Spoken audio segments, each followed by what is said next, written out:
Hello and welcome दोस्तों, स्वागत है आप सभी का हमारे YouTube channel study with diamond में। तो आइए फ्रेंड्स, आज हम आपके लिए लेकर आए हैं मिक्स जीके के टॉप 70 यानी 70 वन लाइनर इंपॉर्टेंट क्वेश्चन को लेकर आए हैं, जो आपके एग्जाम की दृष्टि से काफ़ी महत्वपूर्ण होगा। इनमें से बहुत सारे ऐसे क्वेश्चन हैं जो आपके प्रीवियस ईयर एग्जाम में किसी न किसी जीके में आपको पूछ लिया गया है। ठीक है, तो चलिए फ्रेंड्स, हम एक एक करके सबको देखते हैं। वन लाइनर क्वेश्चन है, आप इसको डायरेक्ट याद करते चलेंगे। ठीक है, तो चलिए, इसमें से सबसे पहला है, जनगणना किस सूची के अंतर्गत आता है। आपको पता है तीन सूची है, संघ सूची, राज्य सूची, समवर्ती सूची। ठीक है, संघ सूची जनगणना किस सूची के अंतर्गत आता है। जनगणना जो है वह संघ सूची के अंतर्गत आता है। ठीक है, चलिए अगले क्वेश्चन की संघ सूची की बात करें तो चलिए बताते हैं हम आपको कुछ इसके क्या बोलते हैं इंपॉर्टेंट फैक्ट कि जनगणना जो है वह संघ सूची यानी कि केंद्र सरकार के बीच आता है। जो राज्य सरकार का होता है उसे राज्य सूची कहते हैं, और जो समवर्ती सूची है उनमें दोनों का अधिकार होता है। ठीक है, आपको पता होगा केंद्र में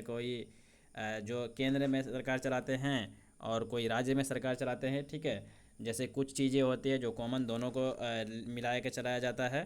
तो जनगणना जो है यह फिर राज्य सरकार के अंदर नहीं आता है, यह जो है संघ सूची के अंतर्गत आता है। ठीक है, चलिए अगले क्वेश्चन की ओर चलते हैं। भारत का संविधान भारत को किस रूप में वर्णित करता है। तो भारत का जो संविधान है वह आपका अनुच्छेद 1 ही बोलता है कि भारत राज्यों का संघ होगा। ठीक है, भारत राज्यों का संघ होगा, यह अनुच्छेद 1 में ही कहा गया है। चलिए अगले क्वेश्चन की ओर चलते हैं। मछलियों के यकृत तेल में कौन सी विटामिन प्रचुर मात्रा में होती है। तो विटामिन डी जो है वह मछलियों के यकृत तेल में विटामिन प्रचुर मात्रा में होती है। कौन सा विटामिन, विटामिन डी सही हो जाएगा। ठीक है, चलिए अगले क्वेश्चन की ओर चलते हैं। अगला क्वेश्चन है, क्षुद्र ग्रह किसके किसके बीच देखे जाते हैं। बताइए, क्षुद्र ग्रह किसके किसके बीच देखे जाते हैं। मंगल और बृहस्पति के। ठीक है, चुलबुल परियोजना किस नदी पर है।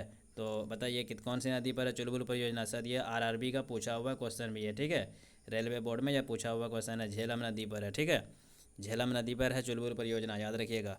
चलिए अगला है, बाबर नामा के लेखक कौन है। देखिए, हमने आपको एक पुस्तक और लेखक का सीरीज में, पुस्तक और लेखक के वीडियो में बताया हुआ है कि बाबरनामा किसके द्वारा लिखा हुआ है। अगर आप वह वीडियो देखे होंगे तो आप इसका आंसर कर पाएंगे।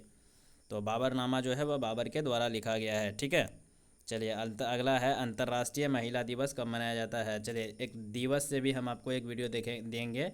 ठीक है, जिसमें महत्वपूर्ण दिवस को लेकर आएंगे। ठीक है, आप याद रखेंगे, जो अभी महिला दिवस है, अंतर्राष्ट्रीय महिला दिवस, वह 8 मार्च को मनाया जाता है। ठीक है, चलिए अगले इसमें जाते हैं। प्रकाश वर्ष का मात्रक है, दूरी का मात्रक है। प्रकाश वर्ष किसका मात्रक है। प्रकाश वर्ष दूरी का मात्रक है, याद रखेंगे आप। यह जो 65 या 66 के साथ पीटी में आया हुआ क्वेश्चन है, यह बीपीएससी में। ठीक है, प्रकाश वर्ष दूरी का मात्रक है।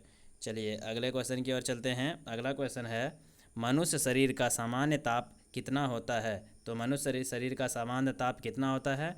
देखिए, यह सेल्सियस में दिया हुआ 37 डिग्री सेल्सियस। अगर आप फ़ारेनहाइट में बात करें तो 98 पॉइंट कुछ होता है, 98 पॉइंट समथिंग याद रख सकते हैं। 98 डिग्री फ़ारेनहाइट जो है यह 98.6 होता है, शायद 98.6 फ़ारेनहाइट या फ़ारेनहाइट में है, और 37 डिग्री सेल्सियस में दिया गया। ठीक है, मानव शरीर का सामान्य ताप है। ठीक है, यह सामान्य ताप कितना होता है, 37 डिग्री। चलिए अगला है, अंतिम मुगल सम्राट कौन था। तो अंतिम मुगल सम्राट कौन था, बहादुर शाह द्वितीय था। ठीक है, पहला मुगल सम्राट बताइए तो कौन था, जो प्रथम था। अंतिम मुगल सम्राट अगर बहादुर शाह द्वितीय था तो प्रथम कौन था, प्रथम बाबर था। ठीक है, बाबर द्वारा ही मुगल वंश की स्थापना किया गया था। चलिए अगले क्वेश्चन की ओर चलते हैं। अगला क्वेश्चन है, भारत छोड़ो आंदोलन का नारा किसने दिया था। तो भारत छोड़ो आंदोलन का नारा महात्मा गांधी जी द्वारा दिया गया था। राशियों की कुल संख्या होती है, कुल कितने राशि होते हैं, तो 12 राशि होते हैं। ठीक है, चलिए अगला है, एंजाइम मूल रूप से क्या है। एंजाइम मूल रूप से क्या है, तो एंजाइम मूल रूप से प्रोटीन है। सौरमंडल का सबसे चमकीला ग्रह क्या होता है। सौरमंडल से मैंने आपको एक अलग प्रॉपर वीडियो दिया हुआ। ठीक है, वनली सौरमंडल, सौरमंडल से शायद मैंने उसमें 30 या 40 क्वेश्चन ऐड किया हुआ। ठीक है, सौरमंडल का वीडियो अगर आपने देखा होगा तो आप इसका भी आंसर कर पाएंगे। ठीक है, सौरमंडल का सबसे चमकीला ग्रह होता है शुक्र। शुक्र को पृथ्वी का बहन भी बोलते हैं। ठीक है, जुड़वा बहन भी बोलते हैं, याद रखिएगा।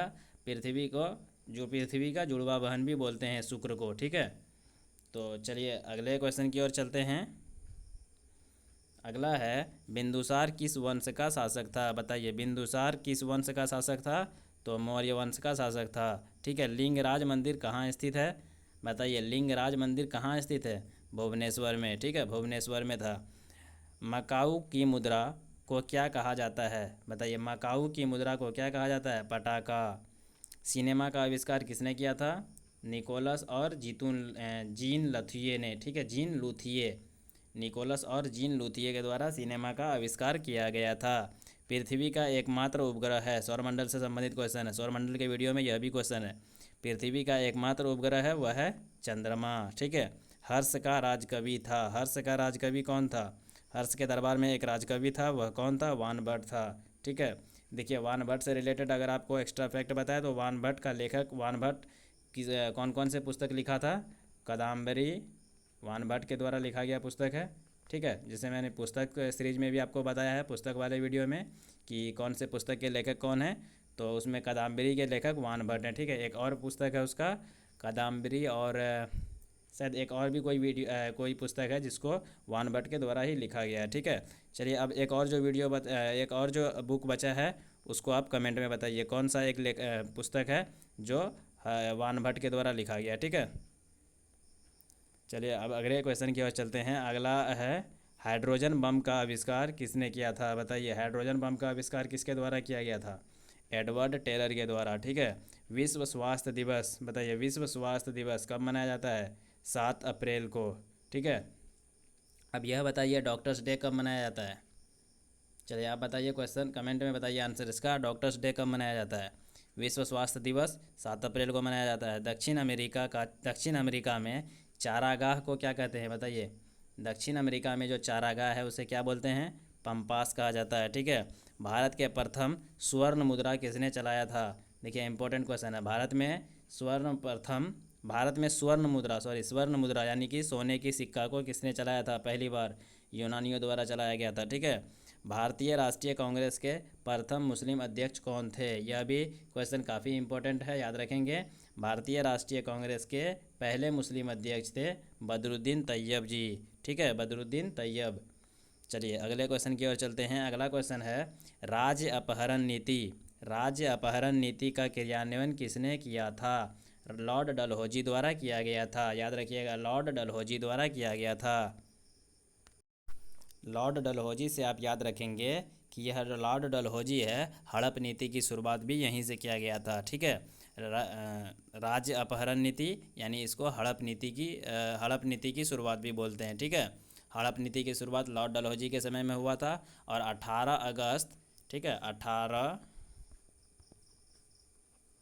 18 अगस्त 1800 को, ठीक है 18 अगस्त 1800 को डलहौजी द्वारा कलकत्ता में फोर्ट विलियम कॉलेज की स्थापना की गई थी। याद रखिएगा फोर्ट विलियम कॉलेज की स्थापना लॉर्ड डलहौजी के समय ही की गई थी। ठीक है, रेलवे डलहौजी के समय ही स्टार्ट हुआ था, यह भी क्वेश्चन पूछ लिया जाता है। रेलवे किसके शासनकाल में स्टार्ट हुआ था, Lord William Bentinck, Lord Dalhousie, और आपको रॉबर्ट क्लाइव, जेम्स फोर्ड, कुछ भी दे देगा ऑप्शन में, तो इस तरह के ऑप्शन में आपको दिया हुआ रहेगा, लेकिन याद रखेंगे लॉर्ड डलहौजी के समय ही रेलवे की स्टार्टिंग किया गया था। ठीक है, विलय का सिद्धांत की नीति भी इन्हीं के समय में शुरू किया गया था। ठीक है, भारत में डाक व्यवस्था भी डलहौजी के समय शुरू किया गया था। चलिए इतना इंपॉर्टेंट फैक्ट आप इस लॉर्ड डलहौजी से याद रखेंगे। तो देखिए फ्रेंड्स, लॉर्ड डलहौजी के शासनकाल से इतना इंपॉर्टेंट फैक्ट आप नोट डाउन करते चलेंगे। तो अगर आपको किसी भी चीज़ को ज़्यादा टाइम तक याद रखना है तो आप उसको रिलेट करके याद रखना होगा। ठीक है, एक से दूसरे को लिंक करके याद रखिए। जैसे लॉर्ड डलहौजी का नाम आया तो इससे रिलेटेड जितना भी फैक्ट है आप इसको एक जगह नोट डाउन करके याद कर लेंगे। ठीक है, इनसे क्या होगा, ज़्यादा दिनों तक आपको याद रहेगा। चलिए अगले क्वेश्चन की ओर चलते हैं। अगला है आर्थिक अपक्षय सिद्धांत का प्रतिपादक कौन था, दादाभाई नौरोजी। ठीक है, यह भी क्वेश्चन मेरे ख्याल से RRB 2000 कुछ में आया हुआ क्वेश्चन, 11-12 में साथ आया हुआ क्वेश्चन है।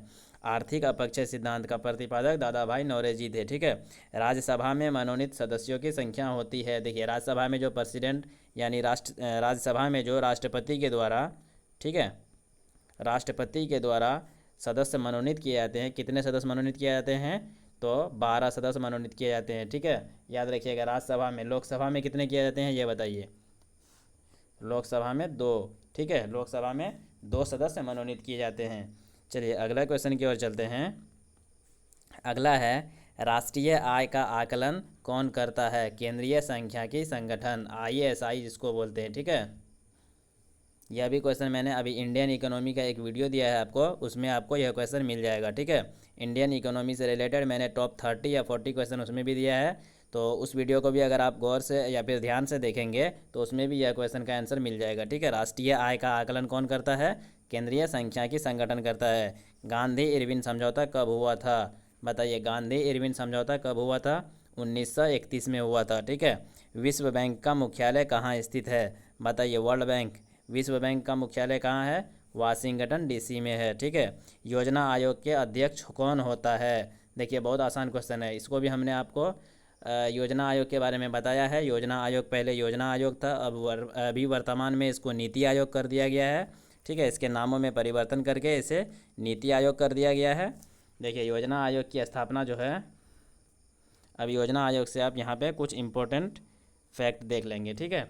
योजना आयोग की स्थापना 1950 में किया गया था पंडित जवाहरलाल नेहरू के द्वारा, ठीक है।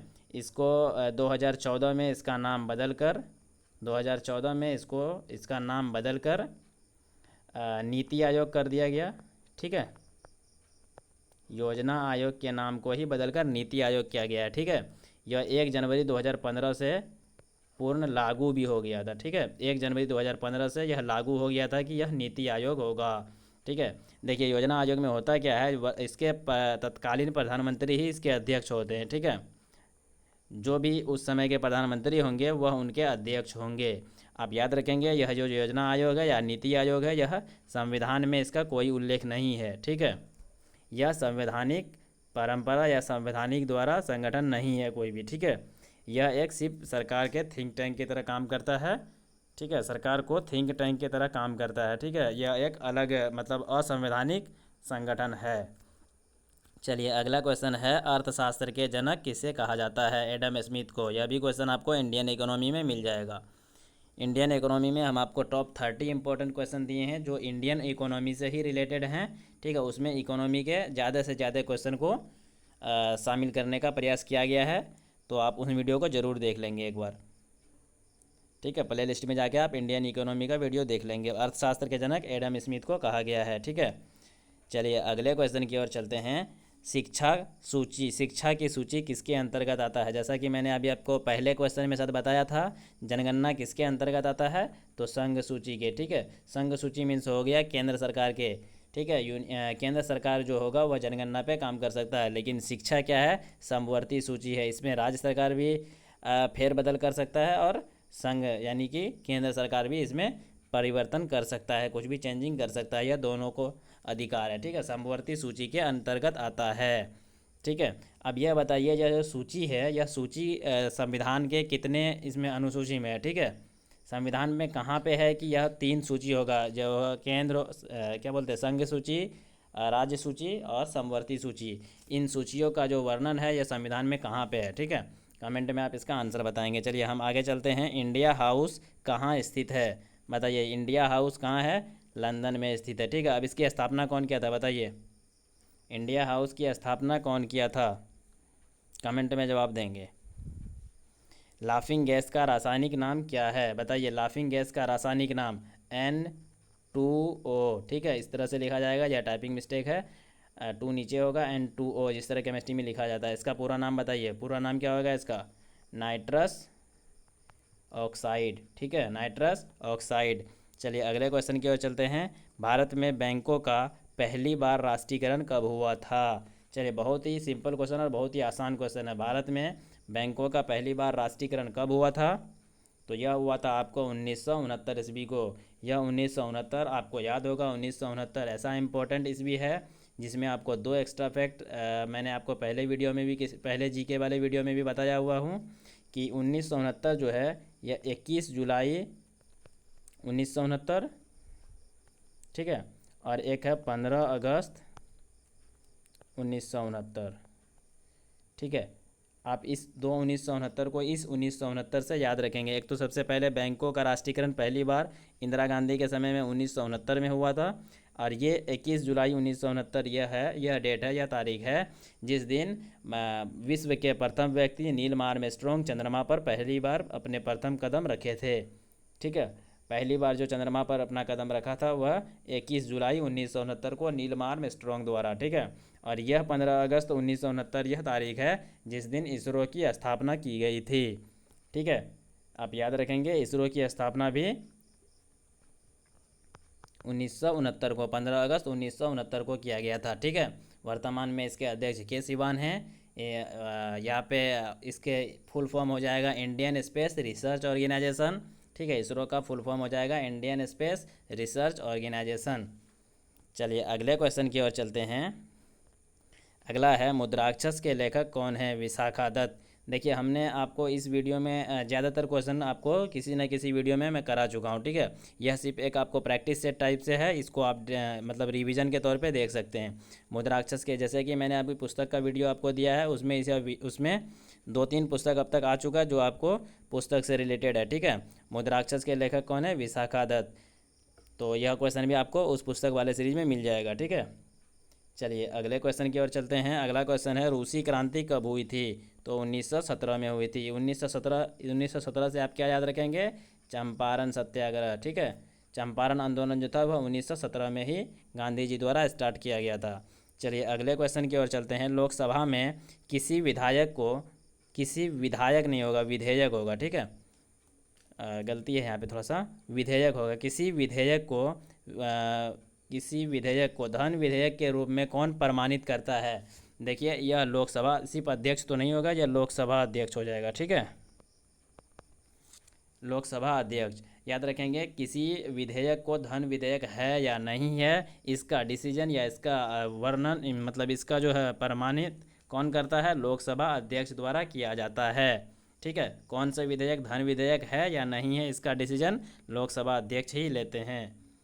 तो ठीक है, आप याद रखेंगे जब भी ऐसा क्वेश्चन पूछा जाता है तो ध्यान रखेंगे आपका ऑप्शन ए राष्ट्रपति रहेगा। जैसा कि सबको लगता है कि राष्ट्रपति ही सब चीज़ों के डिसीजन लेते हैं, तो इसीलिए ज़्यादातर स्टूडेंट राष्ट्रपति टिक करके आते हैं। ठीक है, लेकिन याद रखेंगे लोकसभा में लोकसभा अध्यक्ष को यह अधिकार है कि वही डिसीजन करेगा, वही डिसाइड करेगा कि यह धन विधेयक है या नहीं है। चलिए अगले क्वेश्चन की ओर चलते हैं। मोनाजाइट अयस्क है। मोनोजाइट किसका अयस्क है? थोरियम का। इंग्लैंड के प्रथम प्रधानमंत्री कौन थे? बताइए। इंग्लैंड के प्रथम प्रधानमंत्री रॉबर्ट वॉलपोल। कौन थे? रॉबर्ट वॉलपोल थे। आज़ाद हिंद फौज का गठन कब हुआ था? बताइए। आज़ाद हिंद फौज का गठन 1942 में हुआ था। कब हुआ था? 1942 में। चलिए अगले क्वेश्चन की ओर चलते हैं। अगला क्वेश्चन है लोदी वंश का अंतिम शासक कौन था? इब्राहिम लोदी था। कौन था? इब्राहिम लोदी था। गोरसप्पा जोग प्रपात किस नदी पर स्थित है? देखिए गोरसप्पा जोग प्रपात किस नदी पर स्थित है? तो श्रावस्ती नदी पर स्थित है। ठीक है, श्रावस्ती नदी पर स्थित है। देखिए यह गोरसप्पा जोग प्रपात का जो है वह नाम चेंज कर दिया गया है, महात्मा गांधी गोरसप्पा इसे कर दिया गया है। यह श्रावस्ती नदी पर है, याद रखिएगा। चलिए राष्ट्रीय समुद्र विज्ञान संस्थान कहाँ है? तो राष्ट्रीय समुद्र विज्ञान संस्थान गोवा में स्थित है। भारत का सबसे बड़ा कृषि प्रौद्योगिकी प्रायोगिक फॉर्म कहाँ है? अम्बाला में है। राज्यसभा का पदेन अध्यक्ष कौन होता है? उपराष्ट्रपति होता है। कौन राज्यसभा का जो पदेन उपाध्यक्ष अध्यक्ष होता है वह कौन होता है? उपराष्ट्रपति होता है। ठीक है, चलिए अगले क्वेश्चन की ओर चलते हैं। अगला क्वेश्चन है भारत में प्रतिवर्ष सेना दिवस कब मनाया जाता है? ठीक है, देखिए आपको यहाँ एक चीज़ याद रखेंगे, जैसे राज्यसभा में पदेन अध्यक्ष उपराष्ट्रपति को पूछा गया आपको, तो याद रखिएगा कि राज्यसभा में जो अध्यक्ष होता है, जो आपका पदेन अध्यक्ष जिसको बोलते हैं, वह उपराष्ट्रपति होता है। लेकिन यह चीज़ आप यहाँ पे मतलब फाइनल कर लें, क्लियर कर लें कि राज्यसभा जो है, यहाँ पे राज्यसभा में जो उपराष्ट्रपति उनके अध्यक्ष होते हैं लेकिन उसके मेंबर नहीं होते हैं। ठीक है, लेकिन लोकसभा में जो अध्यक्ष होता है वह लोकसभा का मेंबर भी होता है। ठीक है, दो चीज़ें यहाँ पे। राज्यसभा में जो उपराष्ट्रपति उसके अध्यक्ष होते हैं वह उपराष्ट्रपति उस राज्यसभा के मेंबर नहीं होते हैं। ठीक है, लेकिन लोकसभा में लोकसभा अध्यक्ष जो होते हैं वह लोकसभा के मेंबर भी होते हैं। ठीक है, तो आप इनको अलग अलग करके याद रख लेंगे। भारत में प्रतिवर्ष सेना दिवस कब मनाया जाता है? बताइए, भारत में प्रतिवर्ष सेना दिवस कब मनाया जाता है? 15 जनवरी को। ठीक है, अब आप बताइए 12 जनवरी को क्या मनाया जाता है? 12 जनवरी को क्या मनाया जाता है? आप कमेंट में इसका आंसर देंगे। रक्तचाप दाब उच्च होता है किसका? धमनियों में। ठीक है, रक्तचाप दाब में उच्च होता है, धमनियों में उच्च होता है। चक्रवात किसके कारण आता है? बताइए, चक्रवात किसके कारण आता है? यह बिहार बोर्ड में भी आया हुआ क्वेश्चन है। निम्न दाब के कारण चक्रवात आता है। ठीक है, भारत में प्रथम रेल किसके शासनकाल में चला? जैसा कि हमने आपको ऊपर में भी बताया था अभी रिसेंटली, लॉर्ड डलहौजी के शासनकाल में रेल का स्टार्टिंग हुआ था। तो देखिए, अगर आप एक दूसरे से लिंक करके रखेंगे तो आपको कहीं ना कहीं यह फ़ायदा ही होगा। तो चलिए अगले क्वेश्चन की ओर चलते हैं। अगला है 1556 में पानीपत की दूसरी लड़ाई किसके किसके बीच हुई थी? तो अकबर और हेमू के बीच हुई थी। ठीक है, चलिए अब आप यह बताइए कि इसमें जीता कौन था और हारा कौन था? पानीपत की दूसरी लड़ाई में कौन जीता था और कौन हारा था? यह हुआ किसके किसके बीच था? तो अकबर और हेमू के बीच हुआ था। ठीक है, पानीपत कहाँ पाया जाता है? कहाँ पाया क्या जाता है, मतलब कहाँ का क्षेत्र है? बताइए। हरियाणा में है यह। ठीक है, चलिए आप यह बताइए कि अकबर और हेमू के बीच में जो झगड़ा हुआ था पानीपत का, इसमें कौन जीता था और कौन हारा था? चलिए हम अगले क्वेश्चन की ओर चलते हैं। मानसरोवर झील कहाँ स्थित है? मानसरोवर झील तिब्बत में स्थित है। ठीक है, विजयनगर किस नदी के तट पर है? विजयनगर किस नदी के तट पर है? तुंगभद्रा नदी पर। बहमनी राजाओं की राजधानी कहाँ है? तो गुलबर्गा है। तड़ित किसके द्वारा उत्पन्न होता है? विद्युत विसर्जन के द्वारा उत्पन्न होता है। ठीक है, चलिए अगले क्वेश्चन की ओर चलते हैं। रेबीज नामक रोग किसके द्वारा होता है?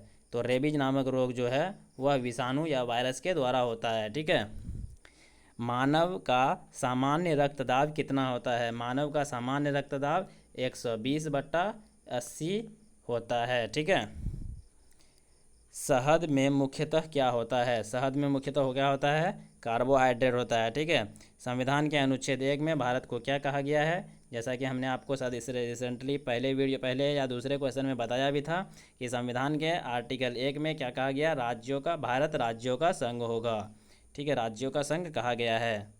विक्टोरिया प्रपात किस नदी पर है? बताइए, विक्टोरिया प्रपात किस नदी पर है? जेम्बेजी नदी पर। ठीक है, हीरे का चमकना किसका कारण है? प्रकाश के संपूर्ण आंतरिक परावर्तन का। राजिया सुल्तान किसकी बेटी थी? बताइए, राजिया सुल्तान जो दिल्ली की पहली महिला शासक थी वह किसकी बेटी थी?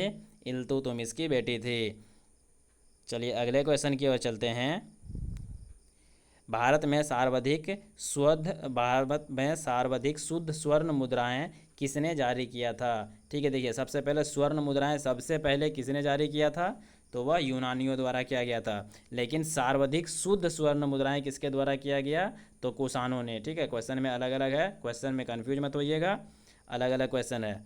चलिए अगले क्वेश्चन की ओर चलते हैं। सूर्य की ऊर्जा का मुख्य कारण है नाभिकीय संलयन। सौरमंडल से रिलेटेड वीडियो में मैंने आपको यह क्वेश्चन भी उसको क्वेश्चन का चर्चा किया हुआ हूँ।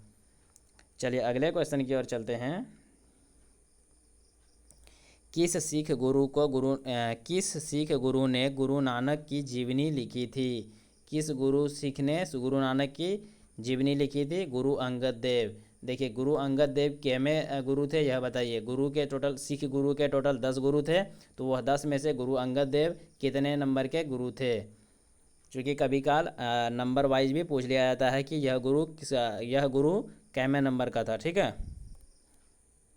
तो चलिए अगले क्वेश्चन की ओर चलते हैं। रोम शहर किस नदी के किनारे बसा हुआ है? रोम शहर टाइबर नदी के किनारे है। राज्यसभा द्वारा लोकसभा को धन विधेयक कितने दिनों में लौटा देना चाहिए?